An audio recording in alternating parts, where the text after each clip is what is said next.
welcome again to Life Point Crossing. My name's Ross. I am so glad, really, that you are here. Particularly, listen, if you're here because your mom drug you, number one, nice work, mother. I absolutely support that kind of thing. Number two, if you're here because your mom drug you and you're like, yeah, they're not even really glad that I'm here. I'm not like a church. Like, for real, double glad that you are here. And if it matters to anybody, I'm glad I'm here. There is nowhere that I would rather be right now than right here with all of you. So, of course, we say Happy Mother's Day, Mom, if you're watching this on replay from Arizona. I love you. I know you know that. Also, certainly we realize that for a lot more people than is obvious, days like this can be very, very difficult and very, very painful. This is not heaven yet. This is the fallen world where a lot of things go wrong, sometimes very, very tragically wrong. And so if that's you, listen, God sees you. God cares about you.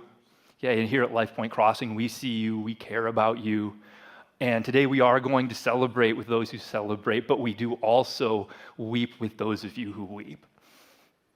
All of that said, most of you probably are at least somewhat familiar with the Addams Family. I don't think I have ever seen an episode of the show, nor either of the two feature-length movies that they made in the early 90s.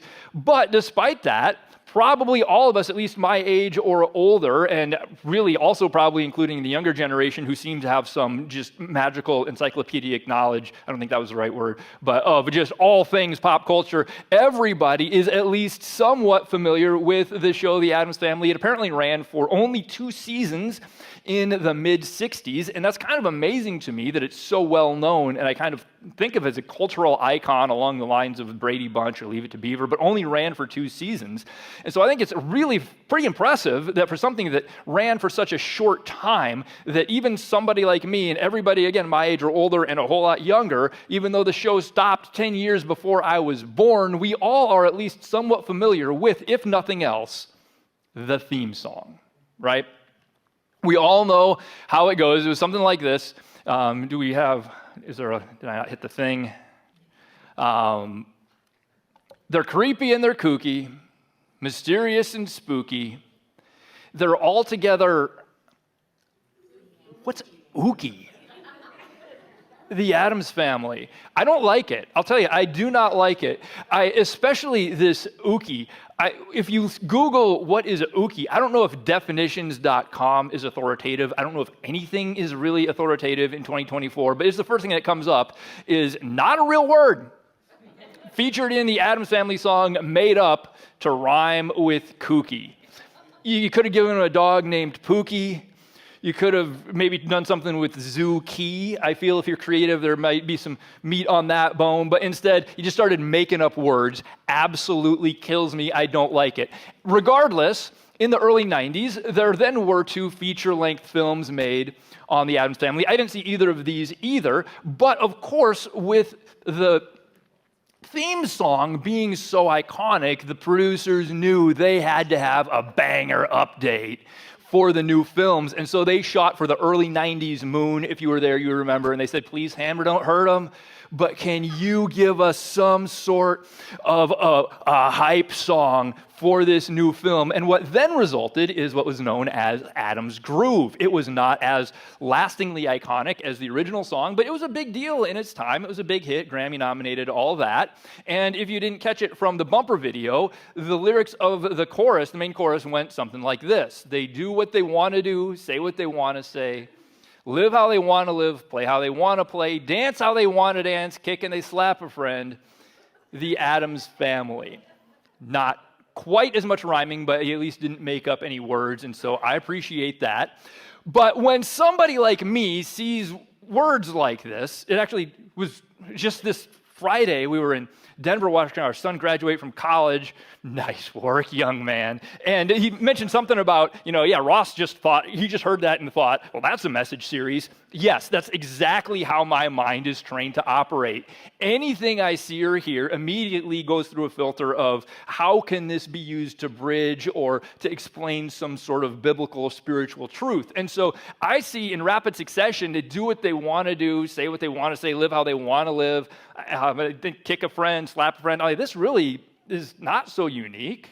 this is really just kind of normal human behavior. At some point or points, this is all of us, isn't it? And then it says Adam's family, and I think we are all a part of Adam's family, aren't we? Really, this describes us. This is how we act, and this is who we are. And then I think, well, so how did things go for the original Adam's family? Well, they did what they wanted to do, lived how they want to live, disobeyed God, brought sin and consequences into the world. And then the family, well, like two of their brothers, one of them literally killed each other and kick a friend, slap a friend. They went way further than that, right? And that's just the immediate family. And then the sort of extended family, which is all of us and the rest of humanity, have pretty much been doing the same types of things ever since. This really does describe all of us. We are all a part of Adam's family. And so here on Mother's Day, we're going to start a family series with a message on parenting, because I really don't like for the calendar to dictate the agenda of the church. That drives me nuts. But if we're going to do this, then this is the appropriate time to start. And I know that the series would have been more culturally relevant 30 years ago, but that means if we wait till next year, it'd be 31 years. That's just ridiculous. So we better do it now. And so we're going to start today with a series, with a message on parenting. And the Bible doesn't say a whole ton directly about parenting. There are a couple things, and then there are many, many, many more principles that can be applied to parenting. But I think really what we want to start with today is just simply to encourage parents: teach your children. And I know that you know that parenting is a lot more than just providing food, clothing, and shelter. Everybody knows to do that. All parents do that, at least to their best of their ability. But what is interesting is I think that also all parents use the exact same criteria to determine then what they intentionally and specifically teach their children. And here's what I think that is it's what they think is important. Now, whatever that may be specifically is going to vary greatly from household to household, but I think the criteria remains exactly constant, that parents teach their children what's important. When my sister and I were young, my parents put us in public swimming lessons because they thought it was important. There's a lot of water in the world that can be really dangerous, especially for kids, and especially if you don't know how to swim. And so it's worth noting, I did not want to be in swimming lessons. At least if I was excited for the first one, I was done with that by the second one. But they put us in because they thought it was important. And listen, it was, for me, this took place in South Dakota, where sometimes even in the summer, it can be cool in the morning. And my mom very thoughtfully didn't want to have us out in the heat of the day. So she signed us up for first thing in the morning. So that meant I was getting up early in the summer, strike one. And then it was cold. It's the morning, you don't have a shirt or shoes on. For better, really, and for worse, everything is kind of double-edged, but I was built then very similarly to how I'm built now. No body fat whatsoever. I was freezing, and then they throw you into the cold water. It's absolutely brutal. So I was very cold, strike two. On top of that, I couldn't do it. Fat provides buoyancy. I had none. Muscle provides strength. I also had none. And so when you throw freezing, tense, shivering skin and bones into a swimming pool, swimming lessons just aren't a lot of fun. I failed beginners at least 2, maybe 3 times. If you passed, you didn't even go to intermediate, you went to advanced beginners. I never made it to advanced beginners. I stuck in beginners because I couldn't do it, but my parents kept sending me back because they thought it was important. They also very casually like to watch sports sometimes, but they didn't think that was really as important. I know that's different for some of you. I know a lot of families, you're taught from a very young age, listen, son, in this house we cheer for the Chiefs. Yeah, I've definitely seen some really cute kids come in here, carried in the little carrier with a cute Chiefs onesie, and that's okay. That's not even bad or wrong. I'm not mad about that. But you teach them that because you think that's important. My parents did not. They were Minnesota people, and so they very casually cheered. This is going to be confusing for some of you, but they casually cheered for the Los Angeles Lakers. If you didn't know, okay, like the Lakers were originally the Minneapolis Lakers, which all of a sudden makes sense of why they're the Lakers, right? And way before the Timberwolves, and then they moved to Los Angeles. So they cheered for the Lakers, and I, as a little contrarian, of course, started cheering for their hated enemy, the Boston Celtics. Here's what they thought about that. Okay. It's a friendly rivalry. That's not a problem. You can cheer for the Celtics, and God has a sense of humor, so now I raised a dirty, cheating New York Knicks fan. And although I am a much more dedicated Celtics fan than my parents were Laker fans, I never really tried to teach Charles to cheer for the Celtics. Maybe a little bit. I would have loved it if he did, but if he wants to cheer for the Knicks, it's a terrible decision, but okay, they cheer for the Knicks. That's fine. That doesn't matter. Well, here's what mattered. Here's what was important to the ancient Israelites, and see if this is going to look very familiar to some of us here. This is from Deuteronomy 6, starting at verse 4. It says, "Listen, O Israel. The Lord is our God, the Lord alone. You must love the Lord your God with all your heart, all your soul, and all your strength."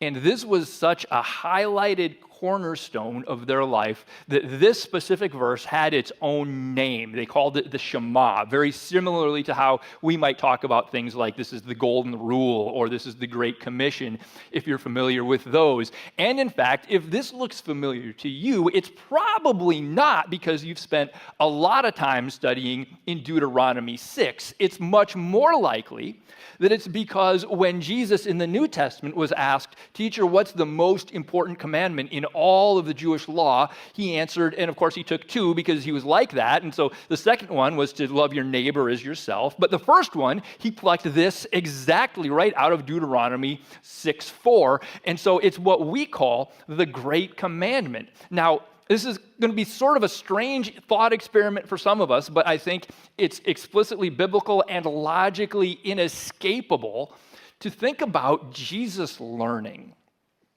That's strange to think about, maybe, isn't it? But you know that when he was born on that first Christmas in that manger and, the first little tree and the mistletoe and whatever else they had, he had no knowledge of Deuteronomy 6:4. Clearly, by the time he was asked about what's the most important commandment, he did. So somewhere in there, I know it seems strange to think about, but he learned it. Where do you think Jesus would have learned it? I have a couple good guesses, but let's just keep reading and see what comes up next in Deuteronomy 6 here. It says, "You must commit yourselves wholeheartedly to these commandments that I am giving you. Repeat them again and again to your children." It said, talk about them when you're at home and when you're on the road, wherever you are, when you're going to bed and when you're getting up, all throughout the day. Tie them to your hands, wear them on your foreheads as reminders, write them on your doorposts of your house and on your gates. Saturate your lives with this. Do you think God thought that this was important? Something I've heard a number of times over the years is parents who are very, very almost proud and excited to say things like, we believe in Jesus and we're Christians, but with our children, we're going to let them decide for themselves what they believe. And it sounds kind of wise. In fact, it's really kind of impossible to argue with. We can't, no. I'm going to tell kids, this is what you're going to believe. That doesn't even make sense, right? And so kind of along those lines, I have great news for those parents. It's going to happen. Your children are going to decide for themselves what they want to believe. You're not really letting it happen in some gracious and progressive act of child autonomy. It's going to happen. You can't stop it. You can't do anything about it.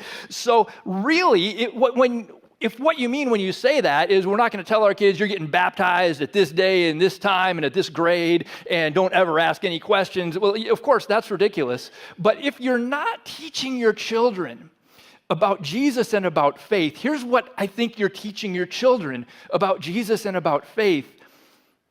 It's not really that important, right? Or at least it's not that important what they believe, because every child is going to decide for themselves what they believe, just like every child is going to decide what team they cheer for or if they cheer for any team at all. There's no stopping it. But if you believe that your beliefs about faith and about Jesus are important, parents, teach your children. And I think the number one way in which we do that is at home, indirectly, and by example. No parent is perfect, no kidding. You probably learned that in your first hour and a half of being a parent.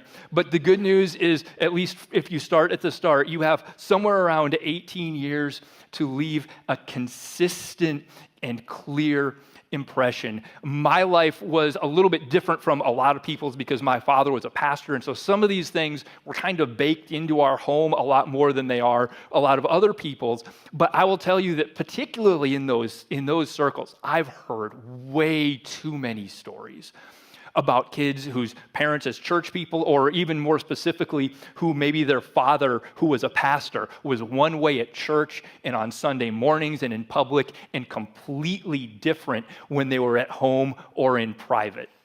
And let me tell you, I never for a second questioned my parents' love for God and intensity of their devotion to Him. Listen, they do not expect perfection, but they will see your integrity and your consistency. They will be paying attention to how you talk about other people in the privacy of your own home. Do you talk about them as people who have dignity and respect, as people who are created in the image of God, even when they can be frustrating or you disagree with them politically or religiously? Or are they denigrated and made to be something less than other people? They do pay attention to how you interact with your spouse.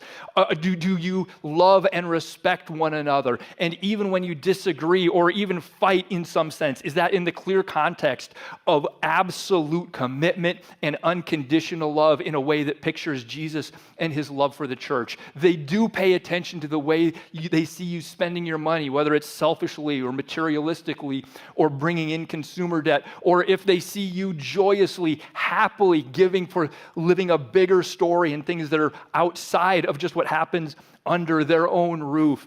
Parents, you are teaching your children. You cannot decide what they will believe, but they are learning. I remember many times growing up as a child, searching the house for my mother, finding her, and having her say, "Ross, I'm having my time with God right now. We can deal with this in a couple of minutes." Was it what I wanted to hear? Of course not. Was she teaching me? Absolutely. The number 2 way, some of you would be ahead of me and come up with this, is at home directly. There are 1,000,001 ways to do this. Some of them will be more appropriate or better for your household or your children's age stage or whatever that may be, but find something and get busy with it. Here's how it worked at my house when I was growing up: was every night after dinner we read something and prayed. Sometimes we read just directly from the Bible. Sometimes they were stories that were age appropriate and had some sort of biblical or Christian or message about Jesus. Probably most of them weren't very good. I'm sure there are much more and much better available today than there were then. But even when they weren't good, here's what we learned was that it was important. Or at least that it was important to our parents. At our house, this was a little different. We didn't do after dinner, but we did at bedtime. And it was, other than that, kind of similar. We would read something, usually stories that were appropriate for and enjoyable for our child's age range, and had some sort of message about Jesus, and we prayed. You know why we did it? Is because we believed that it was important. And you guys, and you might like this one because you're here, but go to church and bring your children. Hey, good job. Look at this. This is so positive. Everybody here is doing this. This is wonderful. Isn't that a nice feel good for Mother's Day here? But this is incredibly powerful. Not only is the kids ministry probably the most impactful ministry that there is in the church, but just even by the very act of bringing them, you are teaching that it is important and that it's valuable. And you guys, bring them to church with joy. Right? Teach them that this is a privilege and an opportunity. I'm sure we don't always score 100%, but we in the children's ministry and the people who do the curriculum work hard to make it a positive and a fun and an engaging experience, and that coming to church isn't something that's done out of duty and misery and obligation, but this is a wonderful thing. Let them see you come with joy and to serve and to invest yourself, because it is a privilege and an opportunity and something that's important. And you guys make it a priority. If you come to church on the Sunday mornings when there was no excuse and nothing else going on, you're teaching your children. If there's something that's going on late Saturday night and you're going to be tired on Sunday morning, but you get up and go because of course we want to go to church, it's Sunday morning. You're teaching your children. It is the automatic default. Of course, at every opportunity, we want to do this. That doesn't mean that it becomes like, we have to go, or God's going to be mad at us, or something bad's going to happen. That's not what that is. I'm not here 52 weeks a year either. But go to church. Bring your children. This is what happens. This is the automatic default. This is a priority. Very simple proverb here toward the end from 22:6. Direct your children onto the right path. And when they were older, they will not leave it. Now, let's understand this for what it is. Sometimes it can be confusing. This is from the book of Proverbs. That's what it is a proverb. It's not from the book of promises. It's not an inviolable promise that will have no exceptions ever on any situation. In my own home, I have an older sister who for many years has not been following the path of Jesus. And occasionally there will be a team with a great offense and an adequate defense that wins a championship. Usually defense wins championships. Sometimes there will be a squeaky wheel that is so obnoxiously squeaky, man, that gets replaced, stupid squeaky wheel. But most of the time, it's going to get some oil first. And you cannot determine what your children will believe. They will decide that for themselves. But you can direct them on to the right path. And people who are directed onto the right path are so much more likely to stay on that path than somebody who's directed onto a different path or doesn't seem directed at all. But make no mistake, your children are being directed by you, whether you mean to or are thinking about it or not, and by 1,000 different forces, voices, opinions, perspectives that lead to who knows where and way too often to destruction. There are exactly two things in the world that are pointing your children to Jesus: their parents and the local church. And so you teach your children not to drink laundry detergent. You teach your children to deal responsibly with fire and with electricity. You teach your children not to get in a van with strangers. You teach your children how to interact with adults and their peers. Some of you teach your children to cheer for the Chiefs and the Royals or the soccer teams or Mizzou or Kansas or whomever. You teach your children whatever you think is important. So if you think that there is any reality to spirituality, to Jesus, if you think that God cares for your children, please, parents, teach your children. Teach them when you're at home and when you're not at home. Teach them when you're at church and when you're not at church. Teach them in the morning. Teach them in the evening. Teach them when they're so young they aren't even going to remember, and they won't ever remember a time when they were not being taught. Teach them when they're a little older. Teach them when they're teenagers and they don't want to hear anything or go anywhere or do anything. If you're not starting at the beginning, start from wherever you are. If your children are already out of the house, your influence is diminished, but it is not expired. Teach your children. They're going to make their own decisions. It's going to happen. There's no way to avoid that. They're going to live how they want to live, do what they want to do, say what they want to say, dance how they want to dance. But if you think that God is real, if you think that there is a reality to spirituality beyond the just psychological advantages of having a belief and prayer and those sorts of things, you guys teach your children. Do it intentionally. Do it purposefully, do it thoughtfully, do it directly, do it indirectly. But teach your children. Guys, let's pray. Father, thank you so much that you did not leave us wondering or without instruction on what it was to be your children, how you are the great God in the way in which you have created for us to live and exist as your children. And still praying right here, if this is your day to become a child of God, let this be it, Mother's Day 2024, right here, this little gathering at Life Point Crossing. It's a simple, simple situation where we all know, every one of us knows that we do things wrong. There have been things that were wrong, we did them anyway. That's sin. That destroys any relationship we can have with a perfect and holy and just creator God. If we're God to be the just judge of the world, if there's wrongdoing, he cannot just ignore that or pretend it does not happen. That would be unjust. That would be a terrible God. But what then can a human being possibly do to satisfy justice before their creator God? Well, of course, nothing, but that's why Jesus came, lived a sinless life, and then died in our place, satisfying justice for our sins on the cross. He takes our sinfulness, we take his sinlessness and righteousness, and are forgiven and adopted as children of God in his family forever. Listen, if that's you, just right where you sit, whether you're sitting here or watching online, you can pray, say this to God out loud, or even just talk to God in your heart, and he hears you say, God, I believe that Jesus Christ came and died and resurrected so that I could be forgiven and be adopted as your child. Please come into my life. Forgive me and adopt me. Begin to make me into the person you created me to be. And give me the life that you have for me.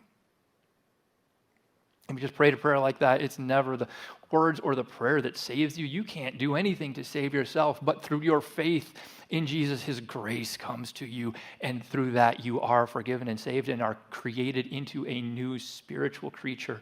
Will you please not live your new life by yourself? You're not created to live it by yourself. Let somebody know. You can go out to the point. That's just the corner in the lobby. Let the person there know the decision you've made. They'll take your information. We'll be able to follow up with you with some great next steps. If you're watching online, send us a message. It'll be the same. For those of us who are here and we've been following Jesus, but it's so hard sometimes, it's so difficult to step into what it takes to be that truly directional parent to the children who sometimes they absolutely have their own minds, and they don't always want to hear what we have to say.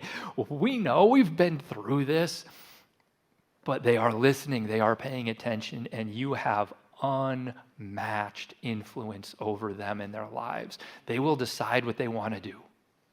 You can't help that. They have their own minds.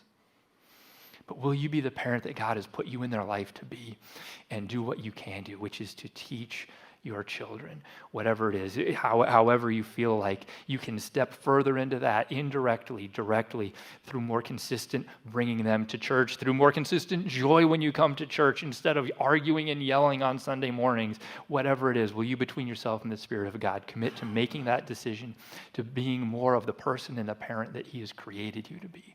Father, we are so grateful that you have given us so much clarity and so much instruction on what it is to live and to be your children and to be in your family. And we ask for your Spirit's supernatural strength and guidance to make these Sunday morning commitments into Monday through Saturday life change for your glory, and always in the name of your Son who makes it possible, Jesus Christ. Amen.